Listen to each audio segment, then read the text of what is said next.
नमस्कार दोस्तों। मोदी के बिहार पहुंचते ही तगड़ा बवाल हो गया है।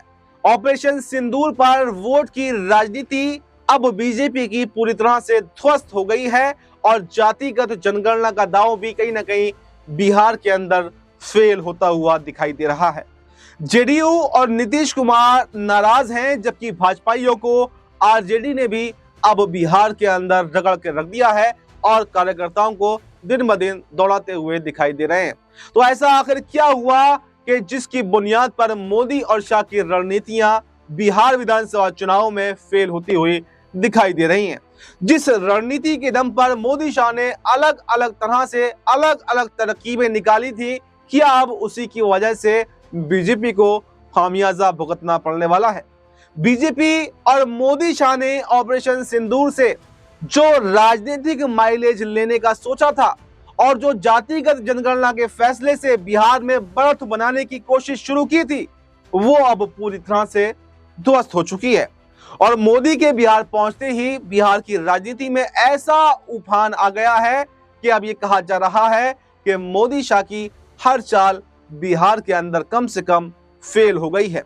और ऑपरेशन सिंदूर और जातिगत जनगणना पर माइलेज लेने की योजना कम से कम बिहार में तो काम नहीं आने वाली है। और अगर बिहार में काम नहीं आई तो फिर कहीं भी काम नहीं आएगी, क्योंकि पहला ही राज्य है जहां पर ऑपरेशन सिंदूर के बाद में चुनाव होना है।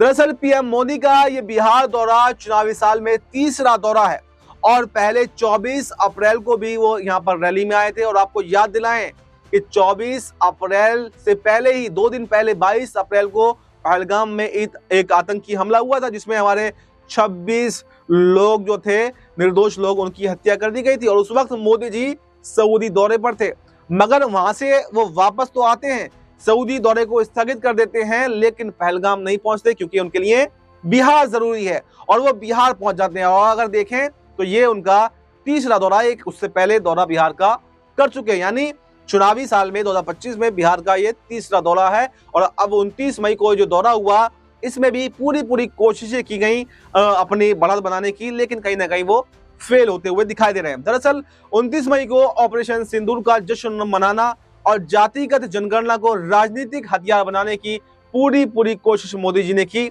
लेकिन सारा का सारा समीकरण यहाँ पर उल्टा पड़ गया।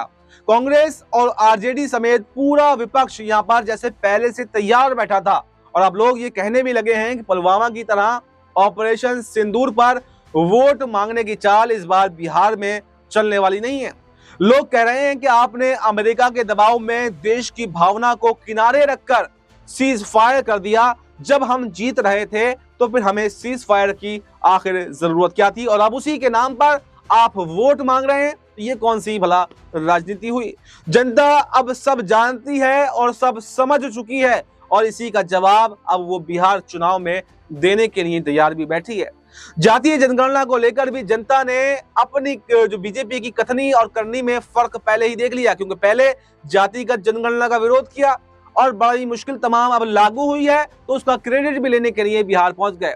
अब बात करते हैं बीजेपी की रणनीति की। दरअसल 2024 के लोकसभा चुनावों में सीटों की गिरावट ने बीजेपी को हिलाकर रख दिया था, और 2019 में जहां बीजेपी को 303 सीटें मिली थी, तो वहीं 2024 में वो घटकर मात्र 240 ही रह गई। उत्तर भारत के राज्यों में खासकर बिहार में बीजेपी को तगड़ा झटका लगा था और जातिगत जनगणना को लेकर जनता में जो भावना है उसे लेकर विपक्ष पहले से ही मुखर दिखाई दे रहा, यानी कि क्रेडिट लेने वाली बात पहले ही विपक्ष ने कर रखी है।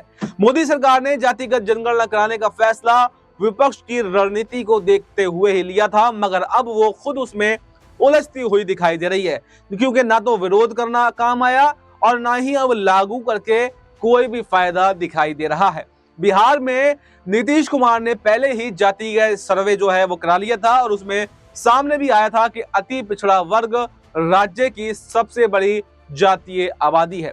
बीजेपी और जेडीयू लंबे समय से इसी वोट बैंक को लुभाने की कोशिश कर रही हैं, चाहे मखाना वोट बैंक हो, मल्ला जैसी अति पिछड़ी जातियों का जोड़कर इस दिशा में प्रयास किए गए हों, मगर अब लग रहा है कि जनता इसे राजनीतिक स्टंट मान रही है। और 1971 की इंदिरा गांधी और 2025 के मोदी की तुलना में लोग अब ये कहने लगे हैं कि तब इंदिरा गांधी ने अमेरिका के 7वें बेड़े की परवाह नहीं की थी, पाकिस्तान को 2 टुकड़ों में बांट कर रख दिया था। मगर आज जब यहां पर पहलगाम में हमला हुआ तो हम उसका भरपूर तरीके से जवाब भी नहीं दे पाए, बल्कि अमेरिका के दबाव में हमने सीज फायर कर लिया।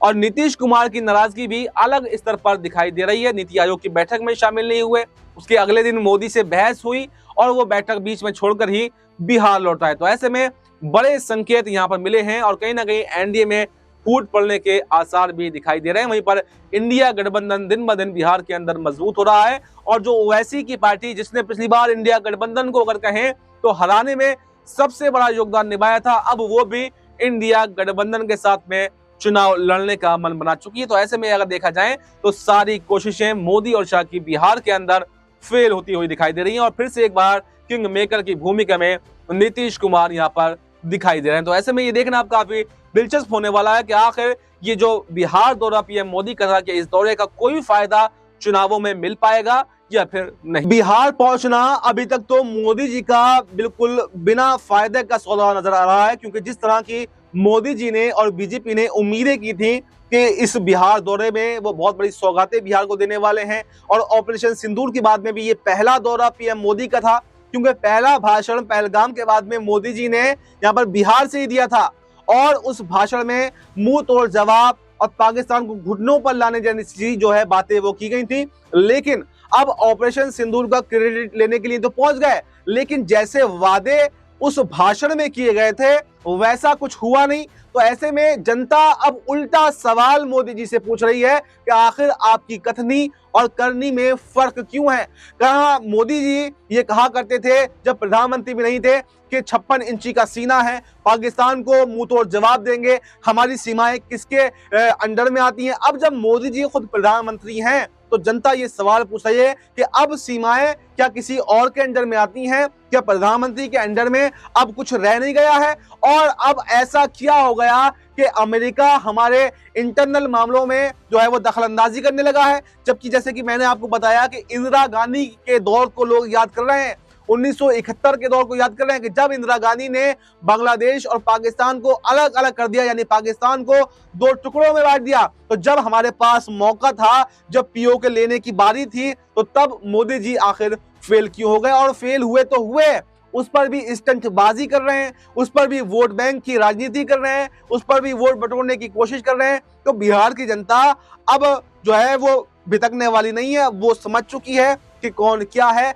और जिस तरह से नीतीश कुमार, मैंने आपको बताया कि बैठक छोड़कर पहले नीति आयोग की बैठक में शामिल नहीं हुए और उसके अगले दिन जो बैठक हुई उसको बीच में छोड़कर ही बिहार पहुंच गए और एक जो 6 जो परियोजनाएं हैं वो रेलवे से उन्होंने मांग की है, उससे ये साफ दिखाई दे रहा है कि नीतीश कुमार अब कोई बड़ा खेल करने की तैयारी में है और अगर एनडीए में रुकते हैं तो अपनी मांगों को मनवा कर रहेंगे और अगर उनकी एक भी मांग पूरी नहीं की जाती है तो फिर नीतीश कुमार अब बड़ा खेल करने वाले हैं और एनडीए छोड़कर इंडिया गठबंधन में भी जाने की कोशिश कर सकते हैं, क्योंकि वो भांप चुके हैं कि जो नीतीश कुमार के जो महाराष्ट्र के अंदर एकनाथ शिंदे के साथ में वो खेल किया था, कहीं ना कहीं ऐसा बिहार के अंदर उनके साथ में ना हो जाए। तो फिलहाल इस रिपोर्ट में इतना ही। इस रिपोर्ट पर आपकी क्या राय है, कमेंट बॉक्स में अपनी राय जरूर दें और हमें दीजिए इजाजत।